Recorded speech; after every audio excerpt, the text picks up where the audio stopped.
Les villes d'Échquéens étaient anciennes, bien davantage que celles des hommes, et l'immense métropole au ton de rouille qui s'élevait sur leur colline sainte était la plus ancienne de toutes. Elle n'avait pas de nom, elle n'en avait pas besoin. Bien que l'Échquéen ait construit des centaines et des milliers de villes, grandes et petites, la cité sur la colline restait sans rival. Par l'étendue comme par la population, elle les dépassait toutes, dressées, solitaires, sur les collines saintes. C'était leur Rome, leur Mecque, leur Jérusalem, tout à la fois. C'était la ville par excellence, la seule et l'unique, et tous les Chkéens y venaient au terme de leur existence, juste avant l'Union. La cité était déjà vénérable longtemps avant la chute de Rome, elle s'étendait de toutes parts alors que Babylone n'avait pas encore franchi le stade du rêve. Mais son ancienneté ne sautait pas aux yeux. Les humains n'y voyaient qu'un immense déploiement de dômes rouges briques, de petits monticules de boue séchée qui formaient comme une croûte sur les collines. Leur intérieur était sombre, presque sans air, avec des pièces minuscules et un mobilier rudimentaire. Et pourtant, elle n'avait rien de triste. Jour après jour, elle était là, accrochée à ses collines broussailleuses, à griller sous le soleil torride semblable à un melon orangé qui brillait, fatigué, dans le ciel. Mais elle grouillait de vie. Les odeurs de cuisine, les rires et les conversations, les jeux des enfants, l'affairement forcené des ouvriers qui réparaient les dômes, le carillon des clochettes des adhérents dans les rues. Les Chkéens étaient un peuple exubérant, plein de vie, presque puéril par instant. Rien en eux n'évoquait une sagesse millénaire ou même un âge respectable. À les voir, on aurait dit une race en pleine jeunesse, une culture à peine sortie de l'enfance. Mais cette enfance durait depuis 14 000 ans.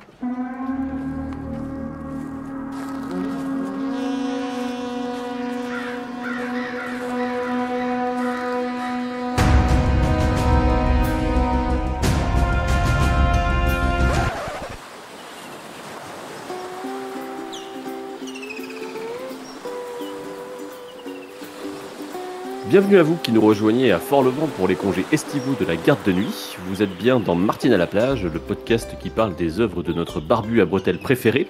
Et que seraient les histoires de Martine sans l'amour, cette vague qui nous emporte tous un jour quand elle ne se fracasse pas contre les récifs de la politique. Et pour accompagner vos souvenirs des mois d'un été, au camping ou à la colonie de vacances, Thierry Soulard, qui nous a rejoint, qu'on connaît aussi sous le nom de DNDM sur le forum, a été choisir un recueil de nouvelles tout particulier qui traite entre autres, dans sa nouvelle éponyme, de ce sentiment. Salut Thierry. Salut Chris. Alors, quel est ce recueil que j'ai teasé? Alors, Chanson pour l'IA, c'est un recueil qui est paru en français dans les années 80, qui est paru en anglais vers 76, et la nouvelle Chanson pour A Song for l'IA, Chanson pour l'IA dont je vais parler, c'est une nouvelle écrite par George Martin quand il avait 25 ans, donc on va dire une œuvre de jeunesse quasiment, mais qui est pour moi vraiment le meilleur ouvrage de George Martin, la meilleure histoire qu'il ait jamais écrite, et j'inclus le Trône de Fer là-dedans, parce que le Trône de Fer n'est pas terminé, donc on ne peut pas le juger. Par contre, Chanson pour l'IA, c'est... Pour la belle esquive, quoi.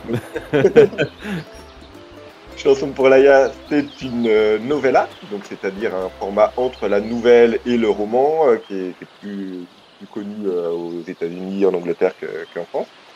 Donc on est sur une trentaine de pages, quelque chose comme ça. Pour donner le référentiel, c'est à peu près comme quand on a parlé de Windhaven ou de Haviland Tuff avec Chao et John, c'est-à-dire que c'est des formats assez longs en fait. Les nouvelles de Martin de manière générale sont assez longues. Oui, pour nous, on appellerait ça des nouvelles longues ou des romans courts, grosso modo. C'est le format d'un Amélie Nothomb ou d'un Marc Lévy, hein, pour faire simple, en France, c'est-à-dire des courts romans. Mais c'est plus considéré comme des novellas dans le monde anglo-saxon parce que voilà, quand on est sur ce format un peu bâtard qu'on connaît assez peu ici, mais qui était très utilisé surtout dans le milieu de la science-fiction américaine sur ces années-là, 70-80, qui l'est toujours beaucoup, mais qui trouve assez peu de publications en France parce qu'on est sur un format bâtard qui passe ni en magazine, de toute façon il y a assez peu de magazines maintenant, et pas vraiment en livre parce que c'est pas assez grand pour imprimer un livre comme ça. Donc souvent justement voilà, on va avoir une novella et puis ensuite on va coller 3-4 autres nouvelles de l'auteur pour que ça fasse un peu un format livre d'au moins 200-250 pages et que le lecteur ait l'impression d'en avoir pour son argent. C'est un petit peu le format qu'a choisi le Bélial pour Une heure lumière un peu.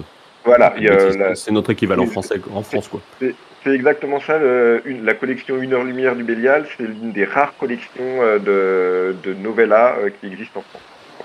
Pour ceux qui connaissent, c'est-à-dire des livres d'une centaine de pages en général qu'on va lire souvent d'une traite et qui vont avoir une idée forte, un impact émotionnel fort, mais qui vont pas nous emmener dans un univers extrêmement étendu qui va partir dans tous les sens parce qu'il n'y a pas le temps. Alors, de quoi Donc, ça parle, du coup? Une chanson pour Laïa. Donc, Une chanson pour Laïa, c'est une novella de science-fiction dans laquelle on a un narrateur héros qui s'appelle Rob et sa compagne qui s'appelle Liana et qui est surnommée Laïa.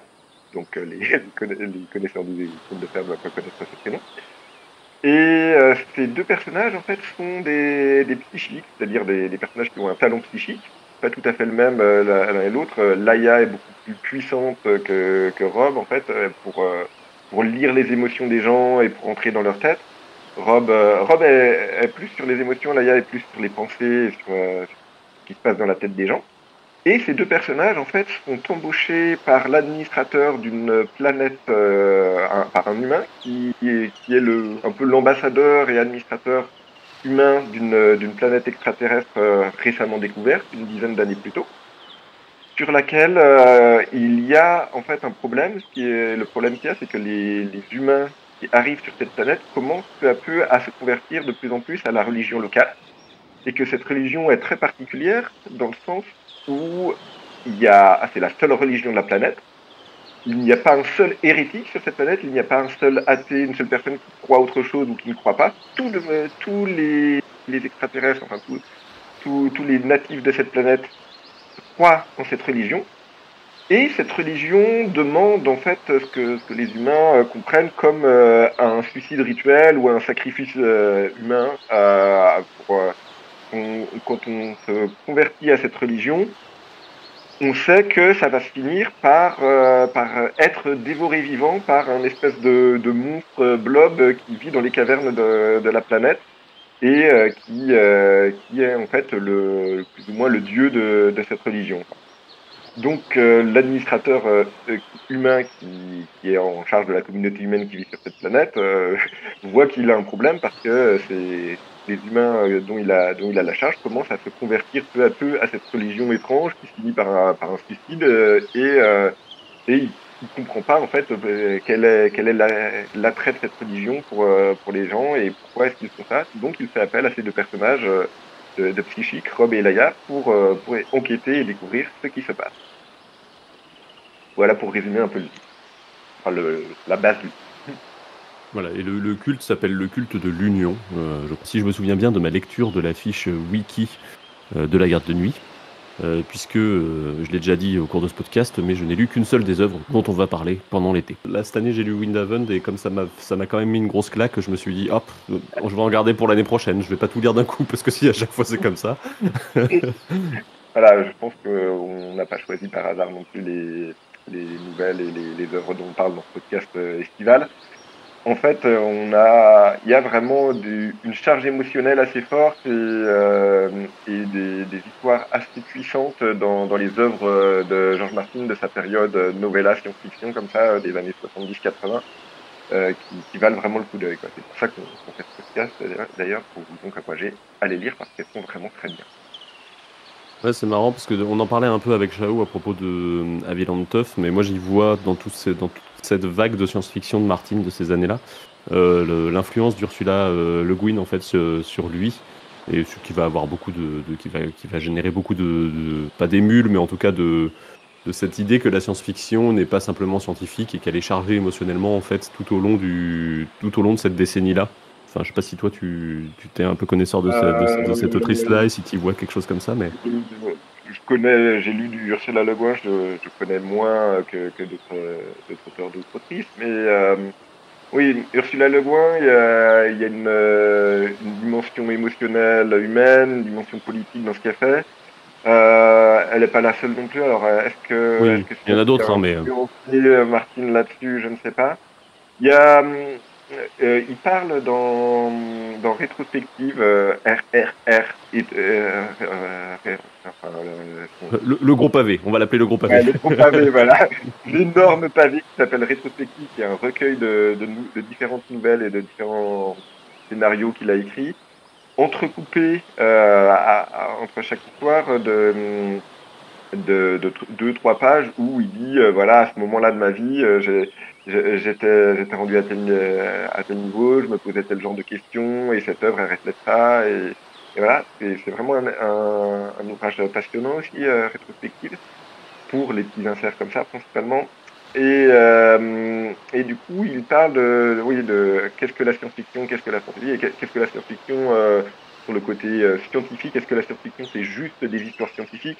Il met de côté cette idée-là très vite en disant voilà, on peut pas écrire d'histoire purement scientifique ou alors voilà, il y a que quelques cas particuliers où ça va être l'intrigue va reposer sur à quelle température va bouillir l'eau ou des points hyper scientifiques, hyper précis et pas forcément très intéressants. Mais par contre, voilà, la science-fiction, les littératures de l'imaginaire, la fantasy, l'horreur vont être des moyens d'explorer l'âme humaine. Et c'est vraiment ça qu'il veut faire avec ses œuvres en général et avec celle-là en particulier. Donc oui, il cherche beaucoup moins à faire de la science-fiction, ce qu'on va appeler la hard SF, mais il cherche pas du tout à faire de la hard SF, il cherche à faire une science-fiction qui va explorer l'âme humaine et qui va chercher à voir ce qu'est l'humain dans toutes ses dimensions. Et c'est vraiment ça là-dessus que Chanson pour l'IA est très très fort parce qu'il y arrive extrêmement bien. Et le voyage est fort émotionnellement, il pose des questions dérangeantes, il nous renvoie à des choses auxquelles on n'a pas forcément envie de penser, souvent, mais c'est vraiment une œuvre voilà, qui réussit cette synthèse de l'émotion et de la réflexion et de l'amusement, de, de l'intérêt de lecture en une centaine de pages. Et rien que pour ça, franchement, chapeau. On voit bien comment ça s'inscrit dans les thématiques qui sont chères à Martine et comment ça s'inscrit dans sa bibliographie. Est-ce que tu vois des liens peut-être un peu plus évidents avec le Trône de Fer en dehors de Rob et Lyanna qui ont Alors, forcément une résonance particulière voilà. pour les gens qui sont fans du Trône de Fer? Rob et Lyanna, bien évidemment. Et il y a autre chose. Alors, ça, je pensais que c'était un peu un spoiler, ça ne l'est pas vraiment, je pense, je vais quand même en parler. C'est le Grishka, donc l'espèce d'entité qui vit dans les grottes et qui est à la base du culte de l'union dans cette œuvre, peut parfaitement se rapprocher des enfants de la forêt et de leur religion et de, les- de ce que George Martin fait dans le Trône de Fer avec les Barals et la religion des enfants de la forêt. On va ceux qui ont lu les œuvres comprendront facilement de quoi je parle. Pour les autres, allez lire. Et voilà, il y a cette idée dans les deux cas que d'explorer l'idée de Dieu tout en proposant une alternative à Dieu, en proposant un Dieu soit quelque part réel, en proposant une solution pour qu'il y ait l'aspiration de l'humain à l'éternité, l'aspiration de l'humain à l'amour éternel et inconditionnel, la résolution du problème de la solitude de la solitude humaine, pas simplement la solitude, être physiquement seul à un moment ou à certains moments, mais plutôt être émotionnellement seul, jamais se sentir vraiment connecté aux gens, jamais arriver, enfin toujours se dire, même si j'arrive à me connecter aux gens, j'arriverai jamais à connaître quelqu'un aussi bien que je l'aimerais. Il y aura toujours ce mystère de l'autre. Voilà. Toutes ces questions extrêmement philosophiques qui sont à la base des religions, en fait, qui sont le pourquoi les humains vont inventer des religions et essayer de trouver des explications, des solutions à ces questions. George Martin, que ce soit dans Chanson pour Laïa ou que ce soit dans Le Trône de Fer à partir de l'intégrale 5, en fait, parce que c'est des révélations qui arrivent dans l'intégrale 5, il propose une solution alternative à ça, qui est à la fois extrêmement satisfaisante et en même temps qui pour les tenants des religions, peut sembler une fausse solution.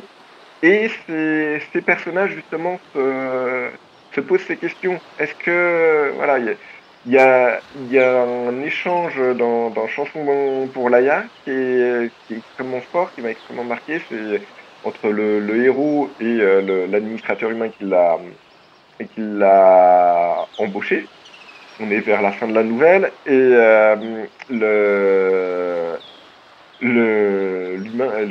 l'administrateur humain comprend pas en fait. On a eu des révélations, mais l'administrateur humain ne les comprend pas. Il n'arrive pas à voir l'attrait de ce qu'on vient de lui expliquer. Parce que voilà, il dit oui, regardez, nous les humains, nous sommes plus avancés technologiquement que ces aliens, que c'est nous qui sommes venus sur cette planète, c'est nous qui exportent des choses. Eux, ils sont encore dans un espèce d'âge, pas d'âge de pierre, mais d'âge, voilà, et ils ont une histoire qui est plus longue que la nôtre, mais ils sont restés à un niveau technologique très bas. Et regardez, on a la seule tour qui existe sur leur planète. Et il y a Rob, le héros, qui lui répond oui, mais ils ont le seul dieu qui existe dans tout l'univers. Et voilà, on a vraiment dans cette nouvelle et dans la religion des enfants de la forêt, entre autres, chez George Martin, cette volonté d'explorer la question de Dieu et de voir à travers la magie d'un côté, à travers la science-fiction de l'autre et les pouvoirs psychiques, psychologiques, enfin, une forme de magie d'un point de vue narratif. Qu'est-ce que Dieu, qu'est-ce qu'on recherche dans l'idée de Dieu, quelles sont les questions qu'on se pose et quelles sont les réponses qu'on a envie d'y apporter à ce niveau-là. Et voilà, c'est vraiment ça qui est très, très important pour moi, quelque part, dans les liens qui existent entre Trône de Fer et Chanson pour Laïa, c'est que avec le réseau de Baral et la religion des enfants de la forêt, il reprend cette idée du Grishka, du culte de l'union, en la repeignant d'une nouvelle façon. Mais voilà, les aliens qu'il y a dans cette nouvelle sont assez proches, au final, des enfants de la forêt et leur religion et la façon dont elle marche et le lien entre monde physique et monde psychique qui existe dans cette religion, ça se fait plus ou moins par une interface similaire dans les deux cas, chez les enfants de la forêt et chez les aliens de cette nouvelle. Donc ça, voilà, c'est très important. C'est vraiment les ponts principaux, on pourrait en trouver d'autres, mais c'est assez mineur le reste par rapport à ça. Ok, bah il ne reste plus qu'une dernière petite question pour toi. Tu as 2 minutes et tu veux conseiller un truc à regarder, à lire, à écouter, à jouer à ce bon vieux greu-greu pour l'été. Qu'est-ce que tu choisis? La Nuit du Faune de Romain Lucaso. Parce que La Nuit du Faune, c'est une œuvre récente, je crois qu'elle est sortie l'année dernière, si je dis pas de bêtises. Tout à fait. Et c'est une œuvre relativement courte, on est sur 250-300 pages, je crois. Et voilà, on a de la science-fiction qui va aller très loin dans les concepts aussi, dans toutes les grandes questions qu'on va se poser comme ça, qui va déjà résumer tout ce que la science-fiction a proposé jusqu'à maintenant, parce que Romain Lucaso il se connaît vraiment en science-fiction et a digéré toutes les influences depuis Asimov, Heinlein, enfin tout ce qui peut exister depuis Mary Shelley, quoi. Et en même temps, il va proposer quelque chose de nouveau, d'émotionnellement fort encore, et de très plaisant à lire. Donc voilà, il y a une œuvre récente en science-fiction qui peut un peu se rapprocher de Chanson pour Laïa, mais qui en même temps est très différente. Voilà, c'est La Nuit du Faune de Romain Lucaso. Et si George Martin a envie de lire quelque chose qui l'étonne, qui à la fois lui rappellera plein d'œuvres qu'il a déjà lues, mais qui en même temps cherchera à transcender toutes ses œuvres et à aller encore plus loin que ces œuvres-là, La Nuit du Faune, c'est un très bon choix. Eh bien merci DNDM pour toutes ces recommandations estivales finalement. Il y a un exemplaire à gagner d'une chanson pour Laïa si vous souhaitez le lire. Pour cela, il suffit de remplir le petit formulaire en description de ce podcast et d'y placer le mot magique que je vais laisser Thierry choisir. Le mot magique sera mouton. Comme de par hasard, et si vous ne savez pas pourquoi, vous pouvez toujours venir nous rejoindre sur le site de la garde de nuit. Vous comprendrez bien des choses. On se retrouve la semaine prochaine pour un nouvel épisode autour, cette fois-ci, d'histoire de Longue Dent dans le Bayou. C'est donc Babar des Bois, donc la collègue de Thierry quand ils écrivent un bouquin comme Les Mystères du Trône de Fer, qui viendra nous présenter Rêve de Fèvre. D'ici là, dites-nous si vous avez lu une chanson pour Laïa sur Facebook, Twitter, Instagram. Et si vous le souhaitez, sachez que vous pouvez aussi aider la garde de nuit via la plateforme Helloasso par le biais d'un don ou d'une adhésion. En attendant, à la semaine prochaine et bonne lecture à l'ombre du mur. Ciao ciao. Ciao.